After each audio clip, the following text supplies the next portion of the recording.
स्वराज मराठीमध्ये आपलं स्वागत आहे। सर्वसामान्यांचा आवाज, निर्भीड, बेधडक, स्वराज मराठी। मिरज तालुक्यातील विजयनगर ग्रामपंचायतीत पिण्याच्या पाण्याचे स्रोत स्वच्छता सर्वेक्षण यामध्ये मागील 5 वर्षांमध्ये सातत्यपूर्ण चांगलं काम केल्यानं मिरज तालुक्यातील विजयनगर ग्रामपंचायतीत चंदेरी प्रमाणपत्र देऊन सन्मानित करण्यात आलं। सांगली जिल्ह्याचे पालकमंत्री माननीय चंद्रकांत दादा पाटील यांच्या हस्ते प्रमाणपत्र देऊन सन्मानित करण्यात आलं। यावेळी जिल्हा परिषद मुख्य कार्यकारी अधिकारी माननीय तृप्ती दोडबिसे मॅडम, उपमुख्य कार्यकारी अधिकारी पाणीपुरवठा व स्वच्छता विभाग माननीय किरण सायमोते साहेब, जिल्हा आरोग्य अधिकारी माननीय डॉक्टर विजयकुमार वाघ साहेब यांच्या मार्फत सदर सन्मानपत्र देऊन सन्मानित करण्यात आले। विजयनगर येथील भाजपाचे धडाडीचे नेते माननीय राजकुमार कोरे यांच्या मार्गदर्शनाखाली गावचे सरपंच, उपसरपंच, ग्रामपंचायत सदस्य, ग्रामपंचायतीचे पाणीपुरवठा कर्मचारी, ग्रामपंचायतीचे सर्व कर्मचारी व ग्रामसेवक या सर्वांच्या सातत्यपूर्ण प्रयत्नातून विजयनगर नावासाठी हे यश संपादन झाले।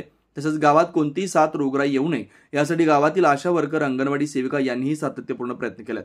माननीय राजू कोरे यांचे यासाठी असलेले मार्गदर्शन, गावातील ग्रामस्थ स्वच्छतेच्या बाबतीत जागृत असल्यानं हे सर्व गावाचे यश असल्याचं माननीय सरपंच सौ दीपाली कुल्लाळ यांनी सांगितलंय।